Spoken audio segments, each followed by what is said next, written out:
Hello, Katden lovers and Katden followers. Abay Alden Richards, is it true na personal na inimbita? Araw, let's congratulate Miss Catherine Bernardo sapagkat isa po siya sa mga nakatanggap ng award mula sa Philippine Daily Inquirer Women of Power Awardee na kung saan ay pinost ni Mama Min sa kanyang IG account at pinasalamatan ang pamunuan ng Philippine Daily Inquirer sapagkat siya po ang isa sa mga tinaguriang most influential and most powerful women this year 2025.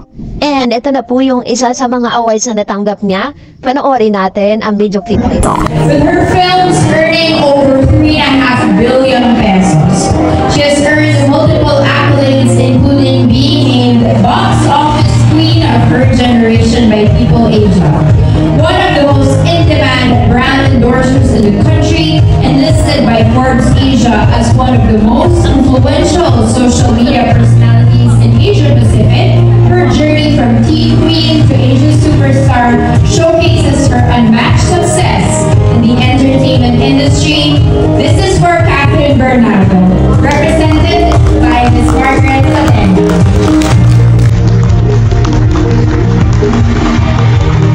The highest grossing Filipino movie.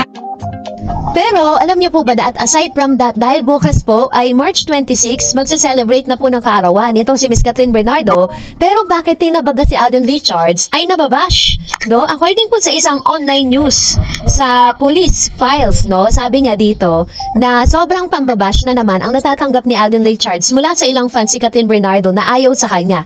So ano pang in-expect natin? Ayaw nga sa kanya. Ibig sabihin, pag ayaw sa kanya, talagang magsasalita yan ng mga hindi maganda or against Alden. Ang wish ng iba sa kanila, hindi dumalo ang actor sa birthday party ni Catherine kahit daw imbitahan siya. Which means na talagang may personal ng imbitasyon na natanggap si Mr. Alden Richards through Catherine Bernardo or Bernardo Fam para po sa pagdiriwang ng kanyang kaarawan. Sabi niya, paano kung dumalo ang actor na siguro naman inimbitahan siya kung may party ang actress sa birthday niya sa March 26? Another bashing na naman at aakusahan na naman ng actor na user. So, pinag-uusapan kasi alam niyo bakit po namuuyan? Parang galit na galit or Gina G ang ilan sa mga fans si Miss Catherine Bernardo dito kay Alden Richards. Actually, hindi naman niya kasalanan. Ang kami kasalanan talaga niya, yung talagang parang nag-spread ng animosity, di ba? Ng galit, doon po sa mga fans si Catherine. Yun pong mga nagsabi na tumigil na ng panliligaw o panunuyo si Alden matapos na magkaroon ng isang successful movie. Kaya ngayon sinasabi nila na user daw di umano si Alden Richards. Pati palang Star Awards for movie na ginawa kagabi sa Dolby Theater, binantayan ng fans. Isa sa mga host si Alden, baka raw sumaglit ito sa taping ng Pilipinas Got Talent na nasa studio rin ng ABS-CBN at malapit sa Dolby Theater. Ayaw na rin nilang magkaroon pa ng pelikula ang Catherine sa iba na raw iparayang actress at wag na daw sa kapuso actor. So kaloka diba ang mga fans, ganun katindi ang pagkagalit nila kay Alden Richards at hindi natin maunawaan. At syempre, kahit po ganun, isang pwede na lang natin talagang gawin is unawain natin yung mga taong ito dahil hindi nila alam ang kanilang ginagawa. No, dahil masyado silang naapektuhan dun po sa mga kumalat na fake news na inispread ng ilang mga fiddlers na parang ang ending napasama po yung imahe ni Alden Richards kahit wala pa namang tahasang pag-amin na sinasabi si Alden na tumigil na nga siya sa panunuyo at panliligaw kay Catherine. Kaya tuloy, ang ending lumabas siyang user. So dahil tayo, mas naiintindihan natin at mas nakaabang tayo at nakasubaybay tayo sa storya nila, hindi natin sila kayang mahusdahan, ano? Hayaan natin na sila mismo ang magsabi sa publiko. At syempre ngayon naman, magre-react naman tayo sa ilan sa mga komento at mga inyo pong mga sinasabi sa comment section. So basahin natin isa-isa. Unahin natin wala kay Miss Coco Channel. Sabi niya, hello Dareds, kasama sila ni Chisa Dubai na nag-skydiving. She knows the truth. Why are people full of hate in their hearts and minds instead of being kind with their words? It's disheartening to see such much negativity in the world. We should focus on spreading love, kindness, and acceptance. Let's all try to be better and make a positive difference. Bye Dareds and God bless. Thank you Ma'am Shi, Coco Channel. No, sa inyo pong komento. Hindi po natin alam bakit doon sila, diba? Parang hindi naman natin pwedeng kontrolin kung ano po yung mga sasabihin nila. Kasi parang sa panahon po ng social media ngayon, lahat po ng tao may opinion. Lahat po ng tao parang kayang-kaya nilang atakihin, sirain ang isang tao sa pamamagitan ng social media. At ngayon sabi ni Miss Rosita Ferrer, it's not about the person being bashed. It it's about the basher, which is true. The latter show the world who they are. Why so much hate, ha? Can you not be happy for other people? Why call them names? Ayan. So, ito naman yung kanyang komento with regards to this. And sabi po ng ilan na ang mga bashers daw, they are secretly, parang mga secret supporters po sila. Diba? Kasi, bakit sila nakakapag-comment ng ganyan kung hindi sila talaga nakasubaybay din sa buhay ng mga artista na to? And sabi ni Miss Mirna Mendoza, grabe naman ang mga bashers ni Kat. Kayo mga bashers, tumingin kayo sa salamin at suriin ninyo ang itsura nyo bago ay mamintas ng kapwa. Walang perfectong tao sa mundo, lahat ng tao may kapintasan. Kaya tumigil na kayo sa mga bashers. Masama yung sobrang ingitera, may karamayan sa inyo. Ayan, ito naman yung kanyang comments with regards. Kasi talagang magkatapos kasi ng bench event ni Miss Catherine, talagang inulan po siya ng mga grabe po yung mga pambabash na natanggap ni Miss Catherine Bernardo na parang sinasabing, Catherine Bernardo doesn't deserve to be a star. No, dito po sa nasabing event. And sabi ni Ma'am Shinakay, we love you Kat din, Miss Darreds, may share lang ako. May napanood akong video sa Star Photogs na YouTube. Interview ni Daniel yon. Premiere night ng movie ng mother niya. Yung blonde hair sila sa movie, 6 years ago na yon. Interview ngayon, tinanong si Daniel kung totoong hiwalay na sila ni Catherine. Parang malungkot yung mukha ni Daniel doon. So 5 years ago, na yung interview na yon, 2020 pa lang, hiwalay na ang Katniel.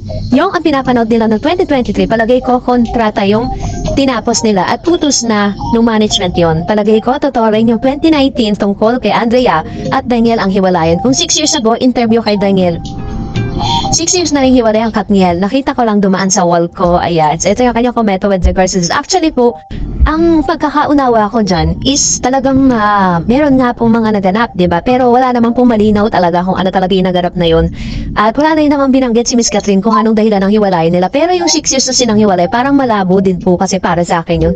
Sabi ni Miss Elena Galvo, wala sa legs yan. Ang importante isang model, ganyan maglakad ng mga international model. At isang importante, mabait, cute at morena. Dito hindi ang puti. Importante. Mga inggit, wala na kayo masabi tungkol kay Kat, pinapala siya. Kasi sobrang paglalait ninyo. Be kind to people. True. Ang dami mga lalait, pero kapag tinignan mo kung ay yung profile nila, wala sila sa kaningkingan ni Miss Catherine. And sabi ni Miss Rehaymed, good AMS Darreds, di ako makapag-comment too harsh sa mga tao ito, especially dun sa bumabati ko sa Kat din. Why until now, you keep on multiplying. Sa akin po, mas lalo kong na-admire ang Kat din for being low-key. Besides, wala silang dapat patunayan sa kanino man. True, they are both public figure, still have the right to keep their love life private. Tisoy is true to his words that when he found his true love, he will do everything to protect and keep her. So, for closure, just mind your own business. If kaya ng naturalesa mo to live with the toxic people, Kat then destroyer. So, be it. Let's join. Yan, so ito yung kanyang komento with regards to this. Parang feeling nga natin, parang mas dumadami pa sila. Alam mo, dami talaga ng babash dito sa Kat din. Parang sinasabi nila that we are mga dilulo daw ang Kat din, ganon-ganon, yung mga, tapos wag daw papasukin sa loob ng PGT. Parang tinatagtanga nila dito si Tita Long sabi gan, roller coaster ride. Ang unang talo, we have Kat din as we role model, sobra talagang kapanakit ang Sokmed. But I salute Kat din for being humble and for just letting their detractors on the floor. For God is with them, protecting and redirecting their paths. Kat din, your true and real fandom are here to always include you in our prayers. So, ito po yung kanyang comments with regards to this. Na talaga namang grabe rin kasi talaga. Diba? Parang mas dumadami pa at mas doble, no?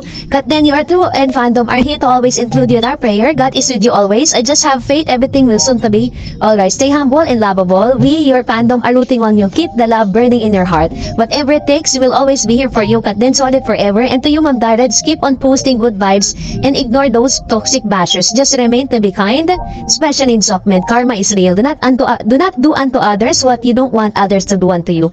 Keep the faith, hold on, Kat Denatics. We got this. Keep on swimming, Kat Den. We are here for you.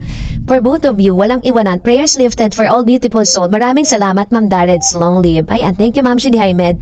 Lahat ng mga fans, no, ganito po, kapasitive kay Miss Sally Haimed, no, mag-comment with regards. Kasi nakakalungkot lang na, yun nga, parang ang dali-dali na lang, ang dali-dali ng mga tao ngayon na mag-criticize, ang dali na magsalita, ang dali na parang ipaabot yung mga harsh words, diba? Parang hindi mo na pinag-iisipan bago po nila talagang isulat yung kanilang mga sasabihin, diba? And I believe na talagang Hindi man natin alam kung anong rason kung bakit ganun ka-grabe yung kanilang mga galit, ano. Well, in fact, hindi naman sila sinaktan or wala namang ginawa sa kanila yung mga artista na to para pagsabilitaan nila ng ganun. Pero what is good thing about Alden Richards and Catherine, hindi po sila nagre-retaliate sa mga bashers. Sinahayaan nila yon. Kasi according to Miss Catherine sa isang interview niya, hindi naman daw madedefine yung kanyang pagkatao sa mga sinasabi ng ibang tao sa kanya. And sabi ni Miss Cathy, ignore Kat, inggit lang yan, diba? Wala lang masabi at naninira. Yes, stand out ka, okay lang yan. Alam mo sarili mo. Kaya huwag mong pansinin itong mga naninira. Luma na yan, kaya quiet ka lang. Kay Kat, ganda-ganda mo talaga. Ayan, ito naman yung kanyang komento with regards to this. So, salamat po sa inyong mga comments. And that's it for today. For more videos and updates, please don't forget to like and subscribe. And please don't forget to follow my Facebook page, Dar Eds TV. God bless everyone!